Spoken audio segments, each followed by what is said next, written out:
And 3, 2, 1, blast off, ladies and gentlemen. Welcome to another episode of the MSP Chat Podcast, your weekly visit with two talking heads talking with you about the services, strategies, and success tips you need to make it big in managed services. My name is Rich Freeman.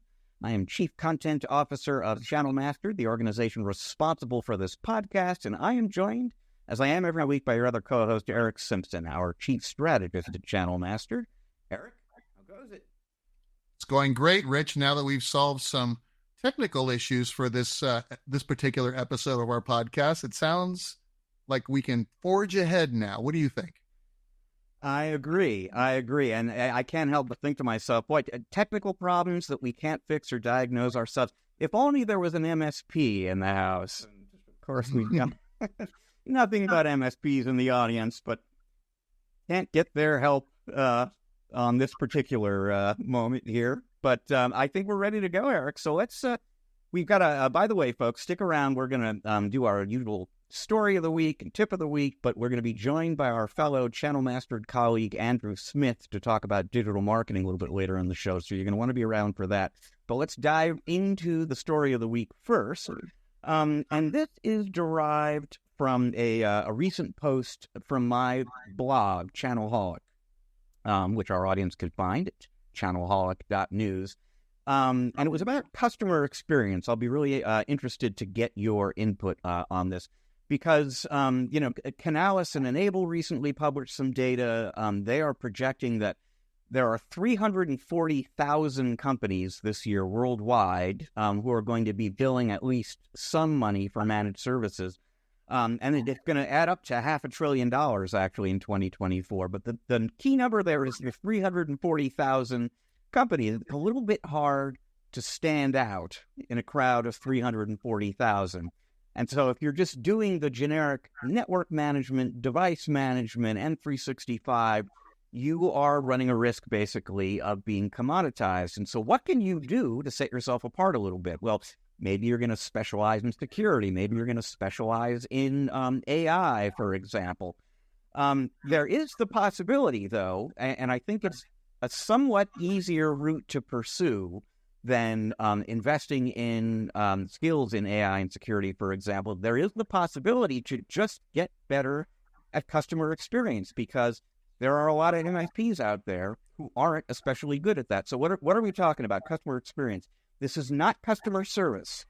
Customer experience is how every impression, every interaction you have with the client from the very beginning of the relationship, the very first time somebody visits your website until the renewal cycle when you're a year, 2 years, 3 years in, every interaction that you have with a customer is going to make an impression on them, and you want all of those impressions to be positive ones. And just to quantify why you want those impressions to be positive, there's a consultancy specializes in customer experience called the Alexander Group. They recently published some data that said customer experience leaders are 37% better at new logo acquisition. They're 22% better at customer retention. And oh, by the way, their EBITDA, Eric, is 13% higher on average. Meanwhile, Vonage, the VoIP company, published some research recently, and 46% of the companies that they surveyed will probably just dump you. This is not specifically an MSP they were talking about, but for any company they do business with, 1 or 2 bad encounters is all it takes for them to at least think about switching to somebody else. Your customer experience matters a great deal.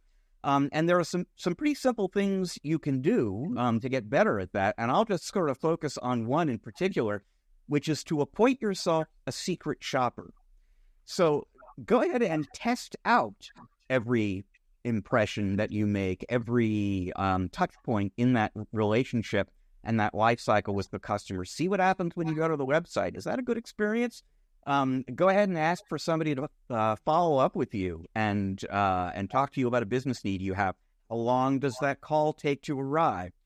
Call the number listed on the website. Does somebody answer?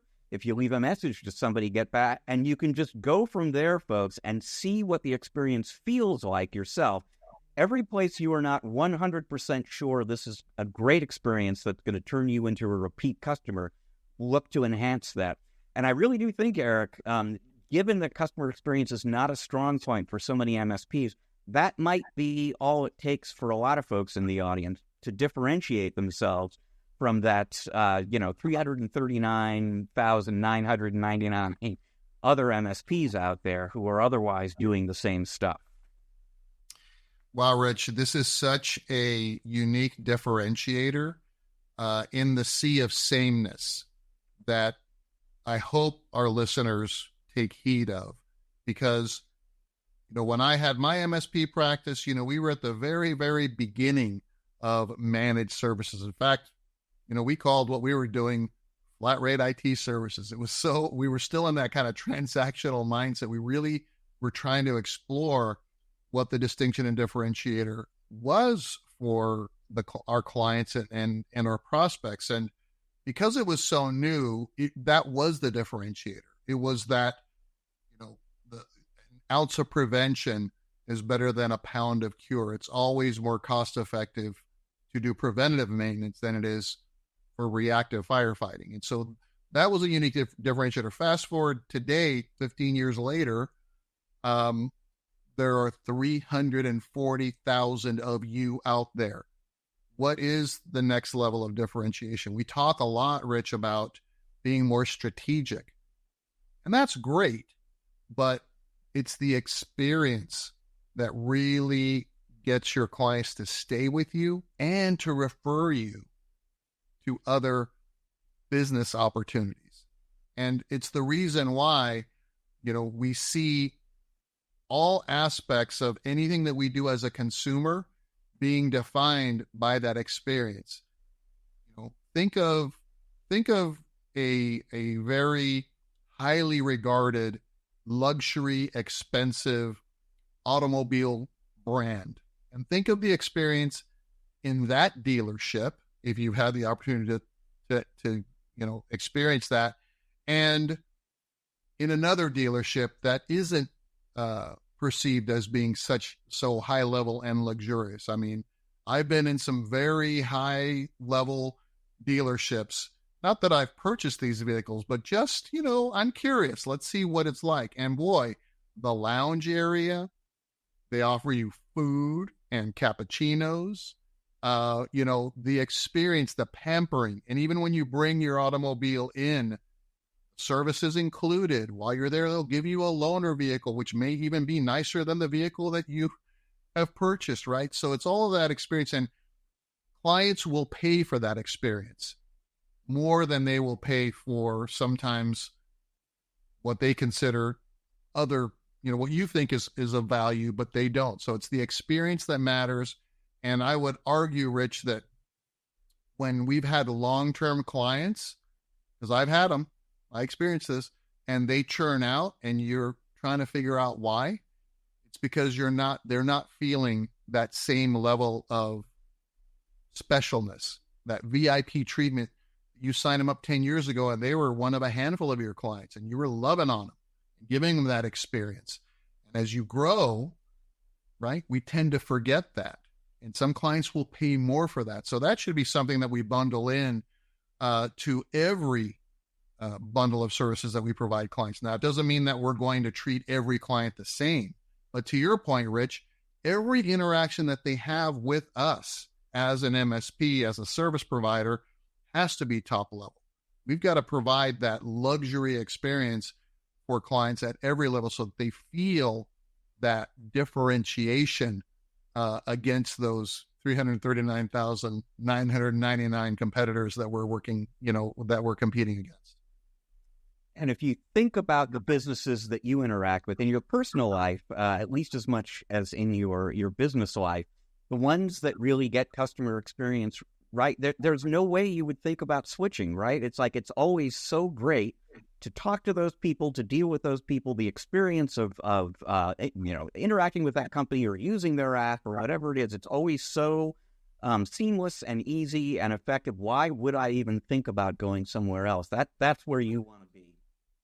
Yeah, and when we have switched and because of cost or whatever we thought, and you get what you pay for kind of thing, you're like, oh no, I miss that experience. I mean, no matter, even if it costs me more, I know that I am taken care of. And if I have a problem, it's responded to in a very, in a great way, and it gets handled rather than, trying to haggle, another provider or another service. Think about taking your car to your favorite mechanic, right? You have a favorite mechanic because you've been through all the other ones. I have a favorite mechanic for our vehicles that when I don't need to take them to the dealer, and yeah, they're a little bit more expensive, but holy cow, with a couple of times that I've had a problem and brought it back, they have like redone the entire service at no charge and said, don't worry, we're going to take care of it. And you know what? That's awesome. That's why I keep going back. So just something to think about, folks, if you haven't before, and like we're saying, a low-hanging fruit opportunity to maybe set yourself apart a little bit from people who do not delight their clients at every interaction. And Eric, let's transition over to your tip of the week. What you got for us? Ripped from the headlines, Rich, as most of my tips of the week are. This one is just kind of fresh, working with an MSP partner and helping them get their arms around a service delivery approach that is very customized for many of their clients. So not, more customized than standardized, let's say. And so going through this journey with them and sharing the best approach to strike a balance between the right services, the right SLA that can be standardized across three types of clients. Clients, Rich, that need the basics. So we build our good, better, best bundle of solutions and services. The good bundle, and I've talked about this before on the show, is what you require every client to subscribe to in order to be your client. The better adds more perceived value, but also a better SLA, response time, more strategic time, a little bit more VCTO, maybe VCZO time for the better. And then the best clients, they're going to get the most perceived value, the most strategic time. The client experience should be the same as we just expressed here. But where some of the partners I work with struggle is in trying to construct these bundles in a way that adds enough value, but adds enough separation in order for them to charge more for them. So the idea here is the minimum bundle, the good bundle, the better bundle, and the best bundle, each should share commonality in terms of the basics. So if we say, Rich, that we require every one of our clients to have at least these things, including managed IT services and cybersecurity and all that, then that should be at least a minimum across all. And then we add additional features and benefits. So when we bundle these and price these services, it's not 10 licenses of this service or solution or M365 and the good bundle, 25 in the better bundle. That's not what we're talking about. We're talking about adding more distinct and unique value. So in this bundle, you'll get, that minimum bundle of services. But in the next bundle up, we're adding more unique, valuable services that you can only get in the next higher bundle. Think of the old days, Rich, when we were cable TV subscribers and we were trying to figure out, okay, what package or bundle? Now it's streaming, right? And it's, the Apple cart has been completely upset now because I think I'm paying more now for streaming than I was in the past when, people would have to come out and put a dish on my roof and things like that. But that's beside the point. But you can only get certain channels and certain packages as you buy up. Or if you want something unique and separate, it's going to cost you, so much more that it just makes sense to pay the little bit of it to get that. Now, I'm not suggesting, Rich, that we a la carte some things. Maybe, right? But we want those to be the outliers, not the common theme here. So your good, better, best, you're going to have at least the same minimum set of services, and the distinction being in uniquely different enhancements to those services. So you may have a basic cybersecurity bundle of services in your good bundle, and you may have an advanced and let's call it enhanced level, right? More stuff, more cybersecurity stuff, more managed IT, strategic meeting time. And then in your highest bundle, you have that advanced. So your entry level, your enhanced, and your advanced, more value. And when we do it in the right way and add the differentiator in addition, that is the SLA response time. So let's say in our good bundle, you've got a 4-hour response time for a priority 1 issue, and priority 2 and 3 are greater than that. In our better bundle, it may be a 2-hour response time. And in our best bundle, it may be a 1-hour response time for a priority 1 issue. This gives the sales team the ability to bring on new clients and then have a conversation that says, hey, we can start you off here, but we really think you should be in this bundle of services. So let's have a conversation, in a few quarters and see where we are. So again, there's a lot of mystery in how to do this when you're just kind of starting out. But remember, no matter where you start in trying to establish these bundles of services, it's that perceived value and unique differentiator that allows you to increase that retail price, along with more strategic time, along with better SLA, and then manage to those metrics. So for instance, someone will say to me, Rich, Eric, we really don't make our clients wait 4 hours, for a priority 1 issue, even if they're in our good bundle. And to that, I say, you may not, right? But this is a sales and marketing approach that allows you to get a client to subscribe to your services. And you may respond faster than that. But what happens when you have like a site-wide outage, when you have to respond to many clients at the same time? That's when that SLA comes in handy, when you let the clients know, hey, we're having an increase in call volume because of this site-wide outage.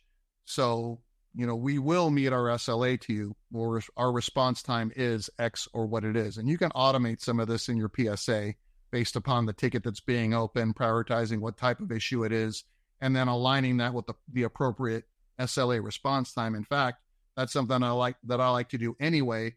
Whenever someone opens a ticket, have the automation figure out, okay, based on the ticket and how we prioritize and categorize these things, we send them the response, hey, thanks for opening the ticket. Here's your ticket number. Based upon what you've shared with us, your expected response time is this. We'll do our best to beat that.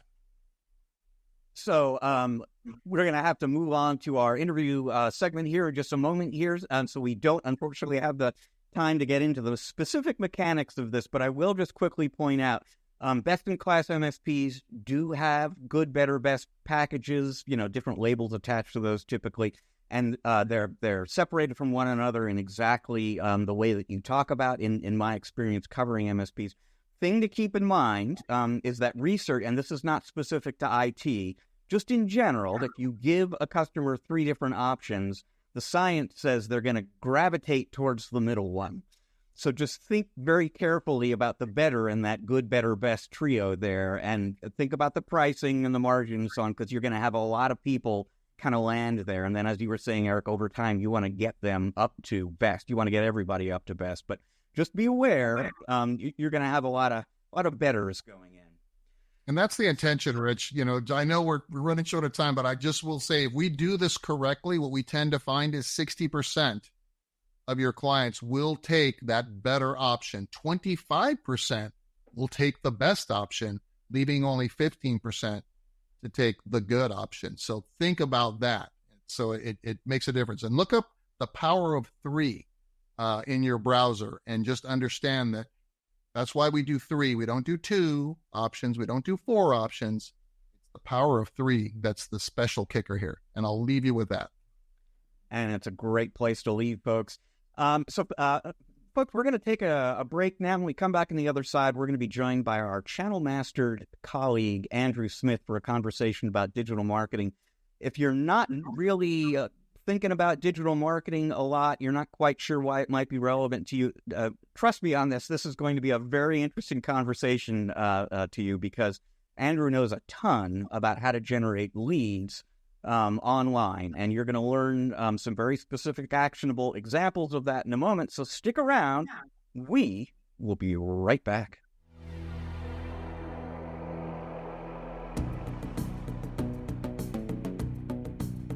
All right, and welcome to part 2 of this episode of the MSP Chat Podcast, our Spotlight interview segment. This week we are joined by a colleague of ours at Channel Mastered, Andrew Smith. Andrew is a digital marketing strategist. He is a demand gen expert. He got his start in that field, actually, over a decade ago, working with companies like Amazon, Google, BMW, Canon, many others. Since then, he's driven registrations for dozens of IT conferences and online summits. He's generated over 25,000 B2B magazine subscriptions and managed ad campaigns for some of the largest and most recognized vendors in the MSP channel. That is a huge part of why he is part of the team at Channel Mastered. Andrew, welcome to the show. Good to see you guys. Good to chat. So I gave people the highest of high-level overviews of who you are and your background and so on, but tell folks a little bit more about your background in digital marketing, what you do for your clients today. Yeah, well, that was quite the intro, to be honest. The simple version is that the first few companies you mentioned, it was really, I was in the B2C world. I was at agencies, and we were doing a lot of content. I mean, all the way from consumer products to movie launches to applications to all these things that consumers would get their hands on. And then I started working for like a TV show in the Middle East, and it was sponsored by Google, and it was very social media heavy. And there's another crazy story, but I ended up getting a gig in Australia with Tourism Australia. It was actually a well-publicized contest for this job called the best job in the world, and 330,000 people applied for this spot I ended up getting. And all of that was crazy, and this was 2012 to 14, 15, when I was really focused on B2C content, a lot of social media. The term influencer was a joke back then. All of these titles that are now well received didn't exist, so it was the Wild West. But once I moved back from Australia, started consulting and started doing some more work, and actually kind of took a chance initially. I mean, this was many, many years ago, but one of the first B2B experiences I had was working with a company that I'm sure people listening know well. Is a Channel Pro Network. And this coincides with their live events, but then we started doing some online events, and I was tasked with figuring out how to get people to sign up for these things and register. And, I was like, okay, B2B is very different, but we'll figure it out. And turns out there's more similarities than there are differences, even from B to C to B to B. And there's this prevalent thought that, oh, this won't work because, Facebook, for example, or Instagram, those are fun platforms. It's not meant for businesses and relationship building. Turns out we generated hundreds and thousands of opt-ins and registrations from those exact platforms for B2B. And then from there, it just kind of spiraled into, I primarily work with a lot of trade publications and, industry rags where, it doesn't matter which industry it is. Could be IT, but also could be HVAC, plumbing, home remodeling, very distinct niche industries. We've generated tens of thousands of subscribers using the same exact methods. So at this point, feels a little ironic, but I'm not doing hardly any B2C, and it's mostly all B2B now. So that's kind of the full story arc of, going from jumping out of planes in Australia to sitting here talking with you guys. So Much less dangerous, I would think, talking. Yeah. Yeah. Well, I get much less sunlight now, so. Yeah.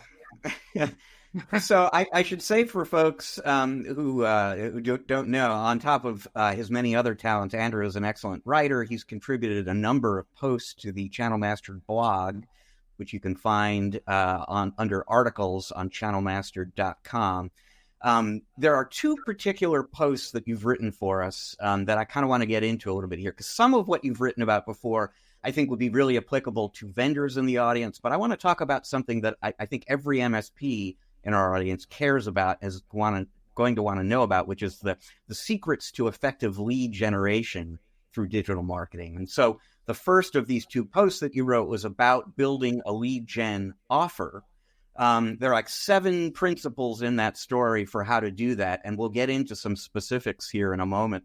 But big picture, just to kind of kick things off at a big picture level, what's the challenge to have in mind as you're thinking about a lead gen offer? And what are the goals you should be driving towards as you actually come up with something a little bit more specific? Yeah.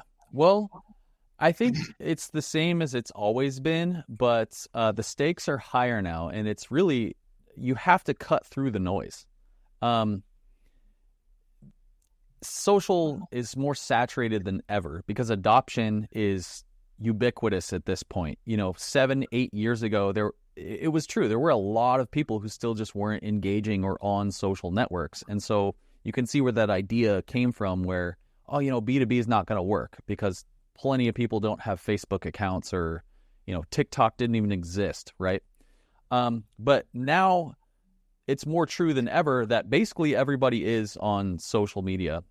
Some people are on different platforms, right? Like LinkedIn has its own cutout specialty, and so does Facebook groups and et cetera. But everybody's basically on social media. And so your job when you're making it a lead magnet or an offer is that you have to cut through the noise. And it doesn't mean necessarily being louder or more annoying or something. It means you really have to think of an offer that's just going to differentiate you and separate you from the rest of the crowd. And that's where all the work goes in. Because a lot of people want to know, hey, if I'm going to advertise on social media, how much is this going to cost me per lead? And that is absolutely impossible to answer if you don't know what the offer is. Because if your offer isn't very good, it's going to cost you $1,000 a lead. And if you have a killer offer, it's going to cost you $10. So that's number one, is what is your offer? What are you actually asking people to do, and what do they get out of it? So that's just the overarching principle. It doesn't even matter what platform you're on. So when it comes to offer creation, that is a huge discussion to have, because what do you have to offer? And if you don't have something that's a no-brainer opt-in experience, can you make one? What can you put together with the tools and opportunities you have? How much can you give away without really hurting yourself too much? And as things do become more saturated, you have to have better and better offers, and you have to be willing to give more and more to get less these days. And that doesn't mean it's going to fail, because when you offer a lot of value, you get trust, you get goodwill. And then the question is, all right, how long is it going to take for that person to convert, right? You get them into your world. Depends on your product. It might take a long time, there's months of trust building. And then other products, it also depends, you might be able to get them to become a buyer quickly. So a lot of moving parts really, but the question is, how much value can you create for that person for free? And generally that is what's going to set you up for success. It's all numbers. The more people you get in the top end, the more you get on the bottom, and based on your budget, it's a really important thing to nail. Hey, Andrew, sticking with that, that one blog post that Rich referenced, it outlines, again, those 7 specific principles of effective offers. And we're talking about the offer topic now. Now, the first 2 on the list are what you call the irresistible trade and instant value. And so, speaking to an audience of MSPs, what are those concepts for an MSP, some ideas, and how can MSPs, construct those in an effective lead gen campaign for new prospects? What do you think? Well, every business is going to have some things that they're doing like all the other MSPs, and then you're going to have some specialties. So if you have any specialties or things that differentiate you from competition, lead with those. But, you know, a lot of things that MSPs do are free threat analysis, right? Or they do dark web scans or similar things like that. Do them for free, right? And do your targeting for free and see if you can get people in the door. But if you have something better than that, because a lot of MSPs are doing threat analysis and dark web scans, you know, if you have something that sets you apart, make that your offer if possible. And give away as much as you can without hurting yourself, you know. Free analysis, free 30-minute calls, free plans. I don't know, anything you can think of that you're willing to do and is worth your time will build a relationship, because you got to open those doors, right? And the irresistible trade, what I mean by that is everybody knows that when you sign up for something, you're signing up for emails, phone calls, you're going to be sold something. And that is what people think of and then leave the page because they go, oh, this isn't worth it.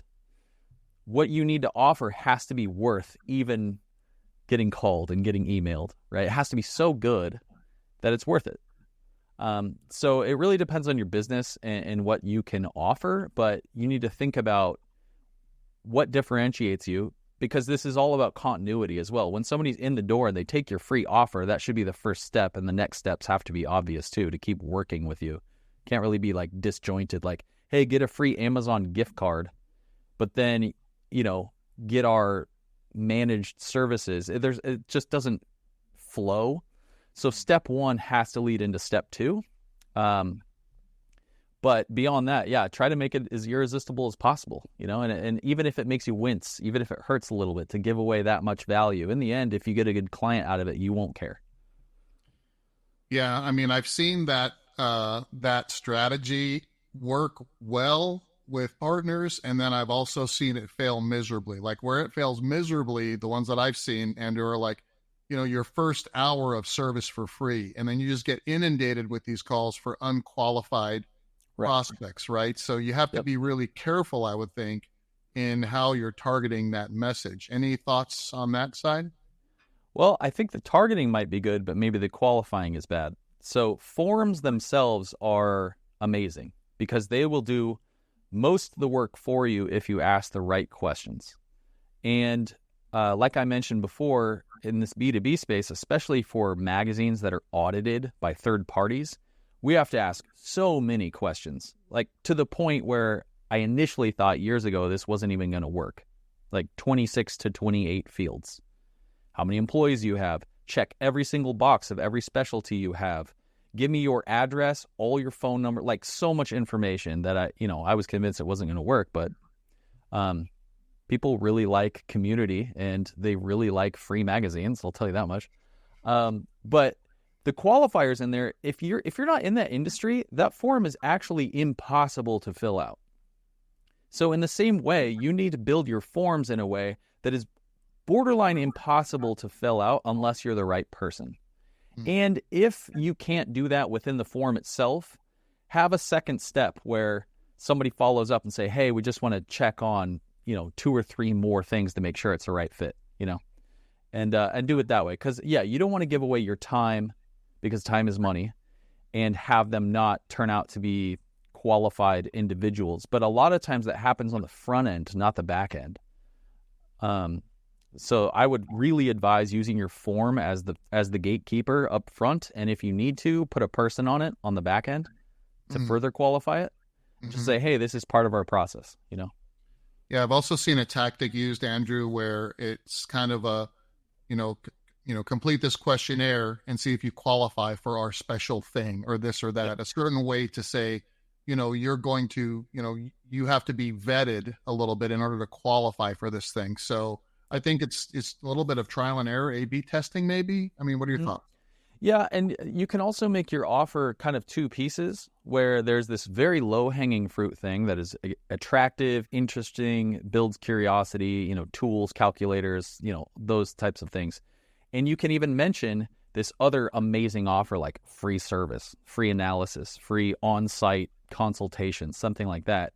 But in order to get that second piece, you can have a second opt-in or a second filtering mechanism on that thank you page.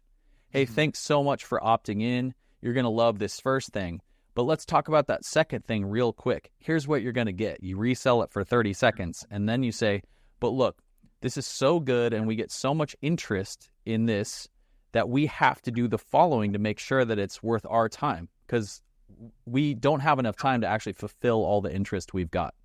And you can be transparent. And it's interesting. I think when people feel like they have to do something, or you're telling them how valuable it is, it almost makes them want to opt in more. But you're selling and filtering at the same time.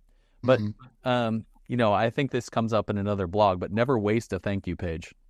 Oh my God. The amount of thank you pages that are wasted kills me. That's your best asset. Not the opt-in. It's your thank you page, because that's when you take that person from step 1 to step 2, and you can sell even more. You can qualify even more. You can, warm them up. You can give them more value. You can create new problems and do new opt-ins. You can do all sorts of things. Yeah, that's an idea that you brought to the team that blew my mind, Andrew. Is kind of like that thank you page is gold. It's almost like that second. They've already given you all of this other information. Now you can ask for, this other thing. And I think what seems to me to feel more compelling, as you're alluding to it on the thank you page, it's almost like you're creating scarcity by saying, look, not everybody qualifies for this. It's almost like in a sales process, kind of a takeaway close. Well, we don't really think we're a fit, or we don't really know if we're a fit yet. And then that forces the really interested prospect, who may have been kind of, playing it cool, to say, oh, well, wait a minute, and then start qualifying themselves to you. Then you've got kind of a fish on the hook at that point, right? Yep. Yeah, and so you can either do it there. I mean, reality is you will lose some people in that process. Every step you add to a funnel, the numbers, get divided, right? Because you're not going to have 100% opt-in everywhere. It filters down, which in this case is good, because if your offer takes your time and effort and resources, you want that. But you can do it on the front end too. Some of the coolest email list opt-ins I've seen from thought leaders in different industries have Google Forms to get in their email list. And the first question is this full paragraph description about how this list is for serious people in this industry. And this list is going to have a lot of great information. And I don't want any people on here who aren't going to read every single email that comes in here. Please tell me about yourself, your business, and your aspirations. And it's a long form field. So what it does is it puts that person in the mind frame of, I have to apply to get onto this list. Yeah. I need to try. I need to be transparent. So by the time you get to the end where it's like, hey, what's your name and email? You've already told them everything. You're already like committed, So you can do that as well on the front end. But yeah, or you can split it up on the back end, and you pitch in the ad creative the whole offer. You get this and this and this, but maybe that piece that you really need to filter out, that's where you use the thank you page to explain it further or create scarcity or urgency. Yeah, and you've shared some of those landing pages. those kind of qualifying pages, and I'm blown away at how effective they are, because you're laying out, look, I'm going to email you some of these, right? I'm going to email you every single day with a tip, and you need to read that. And, you're asking that participant. So it makes them like, okay, yes, I will sign up. That that's a better prospect now for you. I one of my favorite ones I've ever seen is, I'm going to email you every single day. Do not check this box if you do not plan on reading all of them. If you do, please check this box. It's crazy, but it works, Yeah, it's interesting. So here's actually, it's a great transition maybe to the second of your blog post, because that is all about landing pages. And I've got to read the title of the blog post exactly as you wrote it, Andrew, to kind of put people in mind of why Eric and I are both such big fans of it. The title of that post is 9 Reasons My Landing Pages Convert at 47% when the average is 4.02%. A bold statement. Yeah, you're doing some things that are pretty effective, Andrew. And again, we'll get into some of the specifics here. But the very first point you make in the post there is that technology or IT is a tech-heavy kind of engineering field, and effective landing pages are all about connecting with an audience's emotions. So, I mean, I guess explain, for the engineers in our audience here, why connecting with an audience's emotions is so important for an effective landing page, and what can make that difficult. I think in just B2B industries as a whole, so not just IT, but this is everything. And I'm talking about, all these different clients I work with, home remodeling and hydronic plumbing and things like that.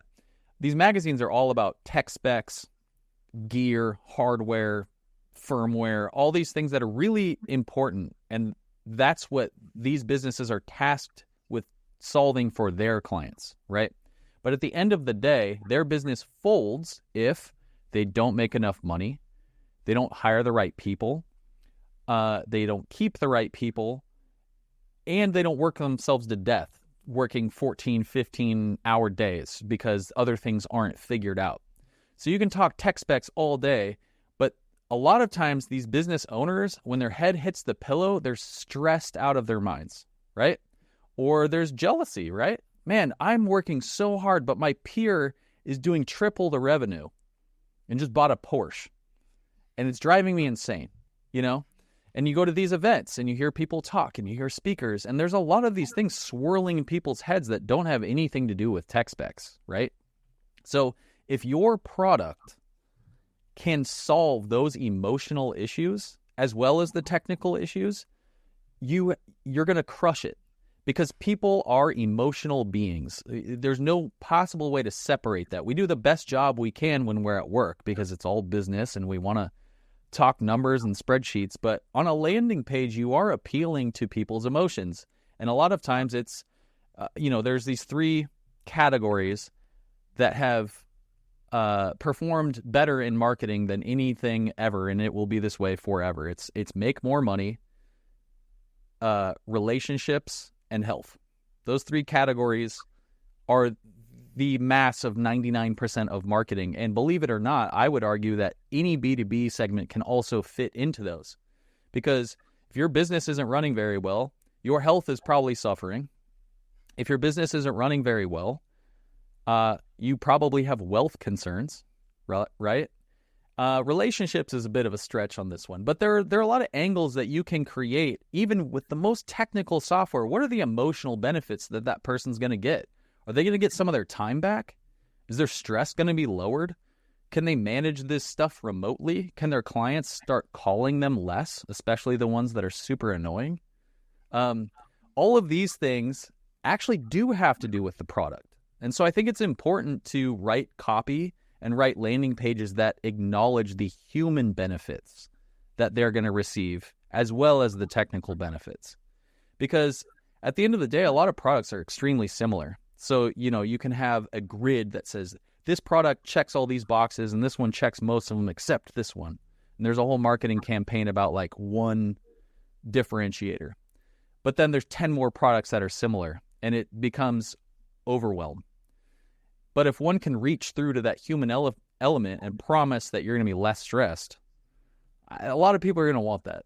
Or if you can make more money, that was the best, the opt-in messaging that worked the best for all of these events always had to do with growth. And a lot of times the negative headlines way outperform the positive headlines. Like, here's why 60% of MSPs lost money or didn't grow last year. Find out what the other 40% did differently. What? Sign up, right? So those human elements can be rewritten into almost anything, is what I would argue. And I think that's what landing pages have to acknowledge. And your product copy has to acknowledge that. Like, what is the person you're talking to going through? At the end of the day, they're a person. Even if they run a business, or especially for vendors too, they're talking to MSPs. Like, what do they want from a human angle too? We were talking before, actually, about the step 2, which could be something that appears on the thank you page. But I mean, basically, that gets to the call to action, which is sort of the linchpin for the landing page. And one of the principles in the blog that you discuss is to have a single, clear call to action. Single, I'm going to guess, is sort of self-explanatory. You don't want to confuse the audience with multiple calls to action. But give folks a little bit of more of a sense, a more specific sense for what a clear call to action is versus the kind that you will sometimes see MSPs and others use. Yeah, this one's it's pretty simple, actually. A lot of times you'll see a landing page that will say, get a demo. And then you'll go down and it says, check out our pricing. And then another one says, download this white paper. And then another one says, watch this webinar, all on the same page. So which one do you really want somebody to do? At the end of the day, pick the one that's going to move the needle for you and is the most enticing for them, and then put that one there 5 times. Every single spot that those other call to action were, swap them out. Go for the jugular. What do you want to do? Who are you targeting? Make that over and over and over and over again. That's what I mean by single call to action, clear message. And again, it goes back to technical overwhelm. A lot of companies and even MSPs pitch the whole sink, the whole bathtub, and the bathwater and say, we can do this and this and this. And there's all this technical stuff. And the person reading the page is like, where do I start? And they leave. Or their phone rings and they just start watching TikTok instead. Or like, you need a call to action. Okay, if they're not sold yet, go down. More selling on that call to action. More selling on that call to action. More selling on that call to action. You'll get them somewhere, right? And if not, you'll get them back on that page again, and then you'll try and sell them again on the same call to action. Just simple. It's just all about simplification. And it also helps your A/B testing.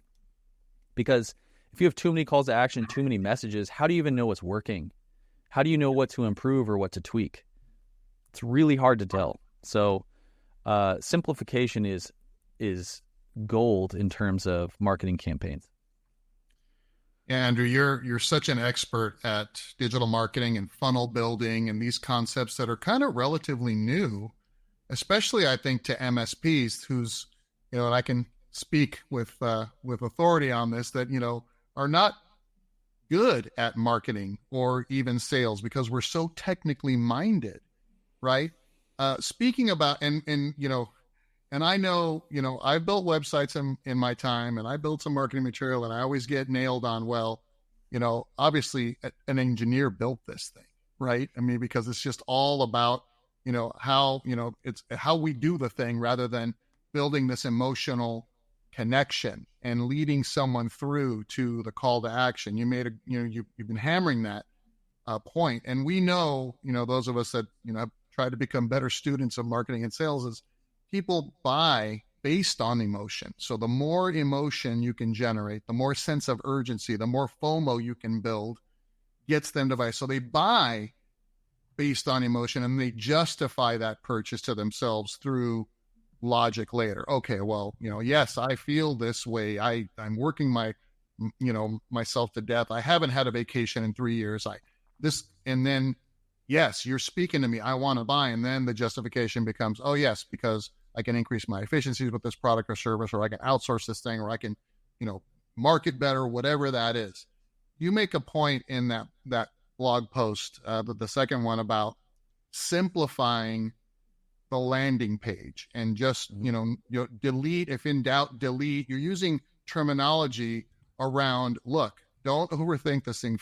Focus on this. For the MSPs in the ISS, really have no clue, like me, before, working with you, how to design good landing pages, and basically just leveraging you to do it for us, and want to just throw up with copy and text and all of this stuff, because we've seen some of that stuff too, these super long landing pages, but the super long landing pages that engineer-minded MSPs build are more speeds and feed stuff rather than the long landing page that you may A/B test that is really building that emotion, that urgency, right? To get that emotional response to say, yes, I want to do this simplified call to action. So tell us about eliminating all distractions. When in doubt, delete. I mean, some philosophy around that to help, folks like me that are, more of the engineer side of the house to review even our landing pages or our websites today and make them more effective. So there's a term that agencies will use, especially when addressing B2C companies or e-commerce, and they call them BDQs, buyer decision questions. And you're supposed to build landing pages that address all BDQs in order of priority, or at least what you are guessing to be order of priority. So what are the main resistance points that people would have to engaging with you or buying your product?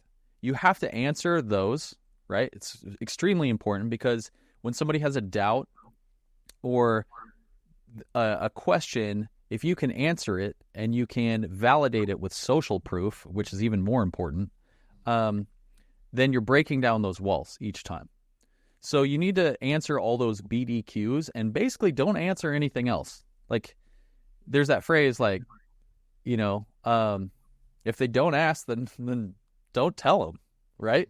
And so if you know from previous client interactions, you should be asking all of your clients exactly why they signed up. A lot of times you will know their problem, but a lot of companies won't go out and say, hey, why did you end up going with us? Or like, who else were you looking at? What made the difference? Once they're signed up, they just start going to the work, but they don't dig a little bit and figure out what the difference was. If you can find out what that difference is, build your page around it, answer those questions and answer those fears, answer those problems, and prioritize the most important ones and just get rid of everything else. If they want white papers, they'll find them. You could even say, hey, and for all the technical people, we have plenty of resources here, hyperlink it, but answer the main questions and focus on those main questions. Very simply, paragraph, video, photo, next section, next buyer decision question. Next section, next buyer decision question. Same call to action in every section. And especially if it's a landing page coming from traffic on ads, right? Do not have a header menu. You don't want people clicking anywhere else on your site at all. If they click your logo, they can go to your home site, but you don't want a menu. You don't want related articles. You do not want a footer with all the stuff. You want only your call to action for that page. That's how you convert. And, to go back to that, the title I picked for this blog, which is a little bit of clickbait, right? It's like, wait, what? No, the page I referenced really does have 43% or whatever the conversion rate is. But it's coming from traffic on an ad that says, sign up for this magazine if you're a qualified pro. They land on the page. Sign up for this magazine if you're a qualified pro. 100% continuity. And then they go down the page. Join 45,000 other professionals just like you shaping the future of this industry. Get the latest products and news. Here's some testimonials. Here's all this great stuff you're going to see. No header, no footer, no button other than to subscribe 5 times over. That's it. There's nothing else to do. If you're not going to subscribe, you have to leave. There's nowhere else to click. So treat your landing pages that are coming from paid traffic like silos, like a box. There's nothing else to do. Once they're in that box, they can either come out the way they got in, but there's nothing else to do in there. There's no other toys. There's no distractions. It's just that thing, right? Yeah. Eliminate all distractions. Just do what I need you to do. And if you don't, then you're probably not qualified, at this moment in time. Maybe they'll be back. Yeah, maybe they'll be back.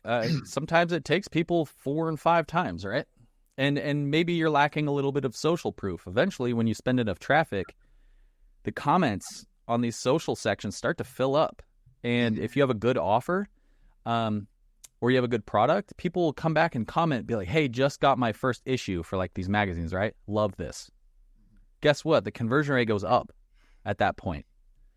Or even better, is this a scam? Why are you farming so much information? It's actually a chance for us to come back with a full paragraph of like, hey, this publication's been around for 40 years.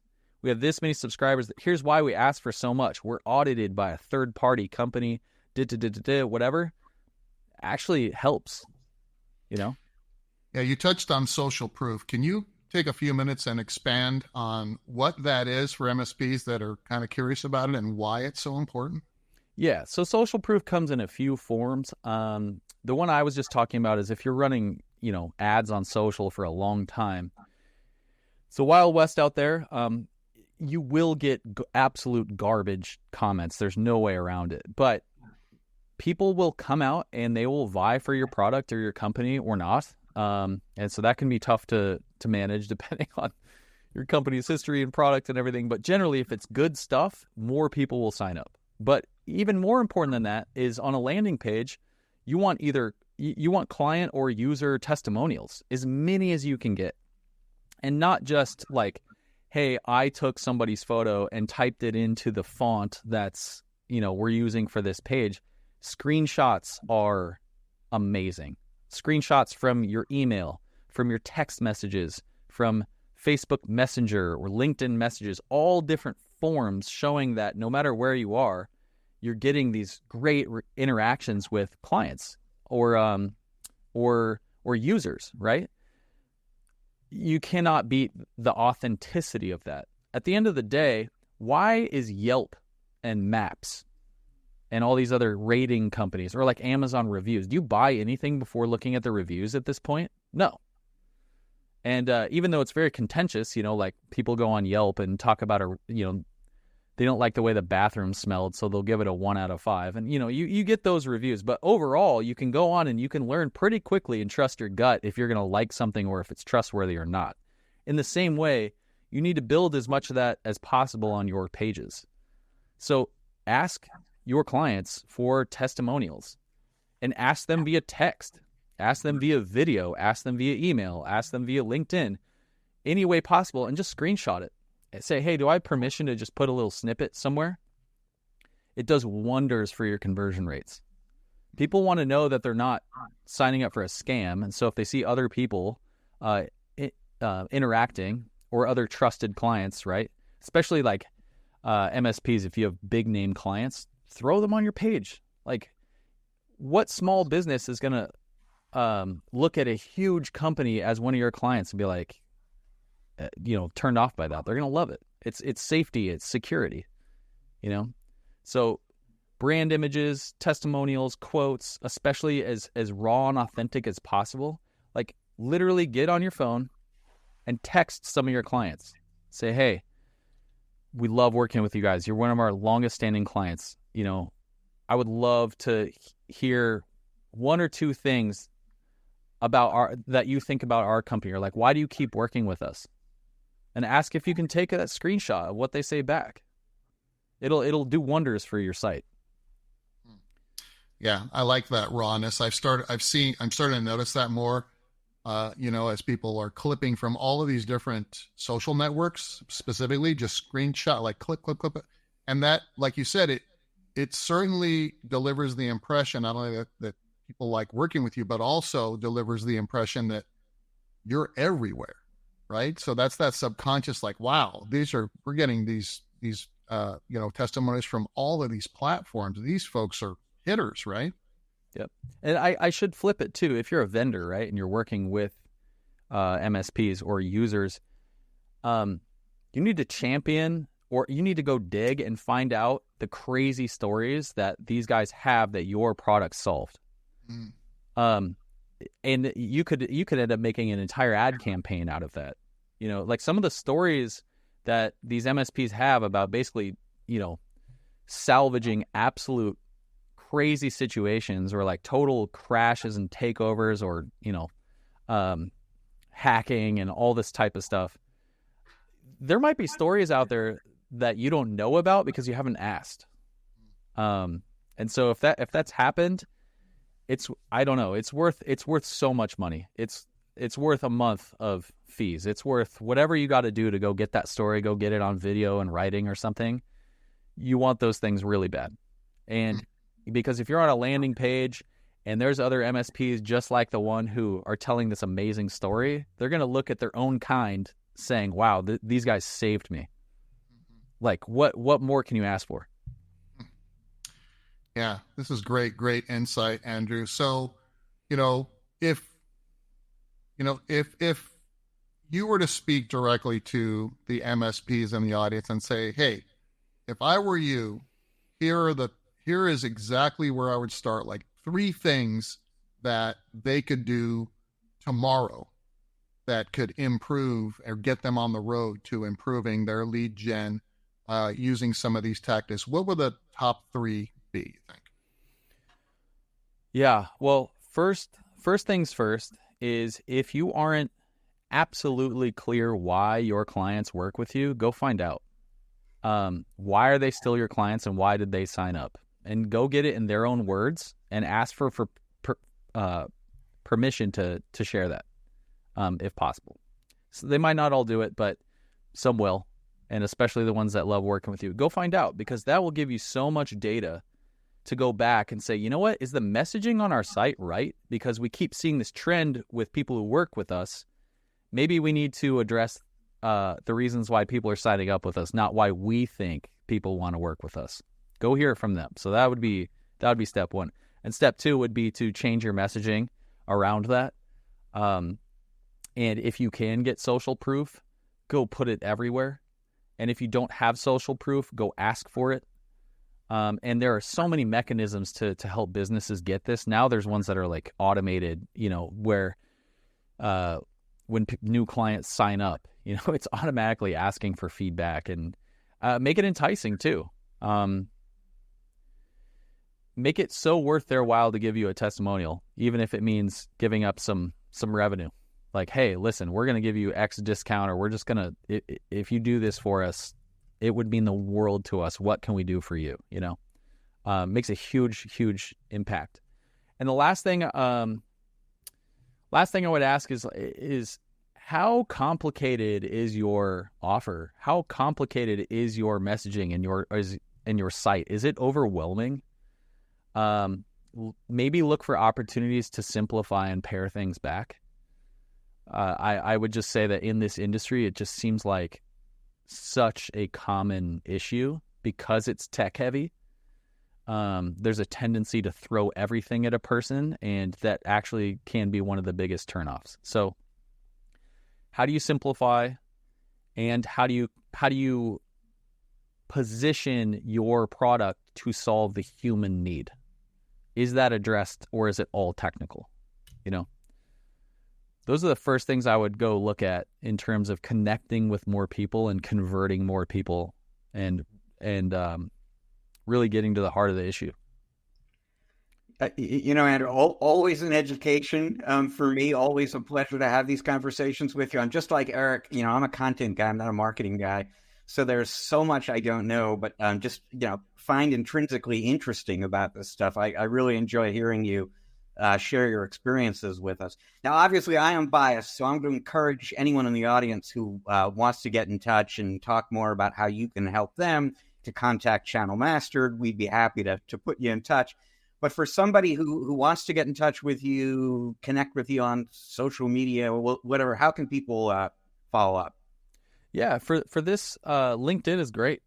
Come find me via Channel Mastered or just on LinkedIn. I'm always talking about this type of stuff. I get really passionate about landing pages and offer creation because it's fun. At the end of the day, it's human psychology. It doesn't matter what the product is. It's how we all tick. So I'm always talking about this and trying to get technical too. There's a lot of technical stuff on the back end to really make optimizations go up.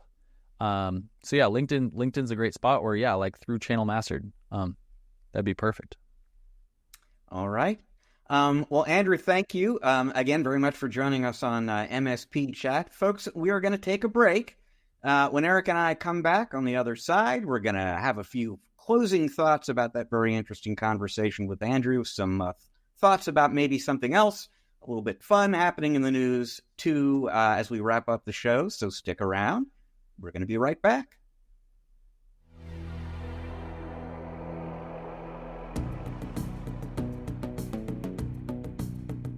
All right, welcome back to part 3 of this episode of the MSP Chat podcast. You know what? It is gauche, Eric. It is uncouth to brag about how awesome your company is, and so I don't want to do it. And yet, every time we have one of our channel mastered advisors on the podcast here, I am so tempted to boast a little bit, because Andrew is a perfect example of the kind of experts who we bring to bear for our clients here.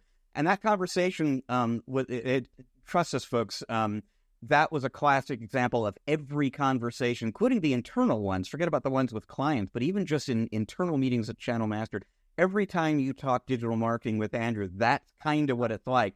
Very specific, experience-driven, actionable. He's just a wealth of information about something that most of us don't know a lot about.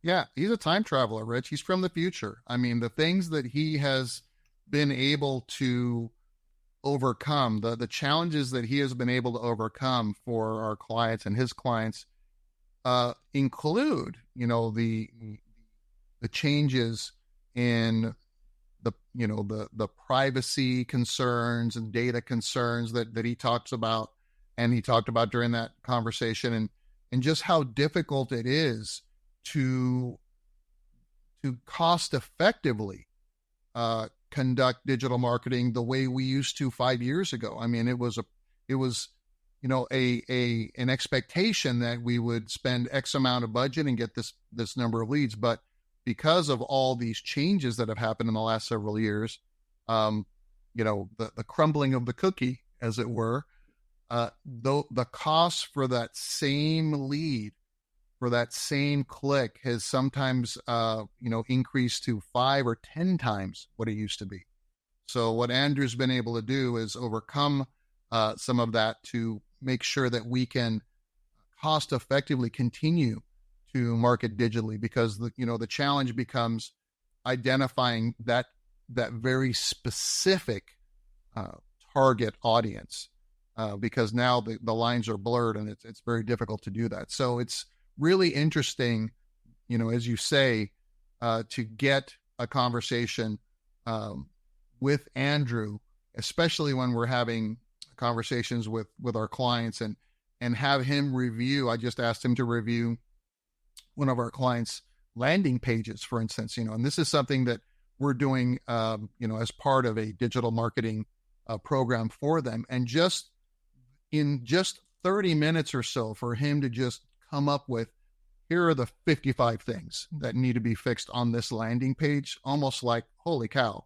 You don't run into that kind of experience and expertise very often at all. I don't think I've ever met anyone that understands digital marketing and all the drivers, not only, how it's supposed to work, but, writing the correct copy, writing constructing the landing page properly, having the offers constructed just in where things appear on the landing page.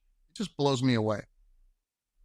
And needless to say, we are more than happy to set you up for a one-to-one conversation with Andrew if you'd like to maybe have him take a look at your website, et cetera. And so go to channelmaster.com to see how you can get in touch with us.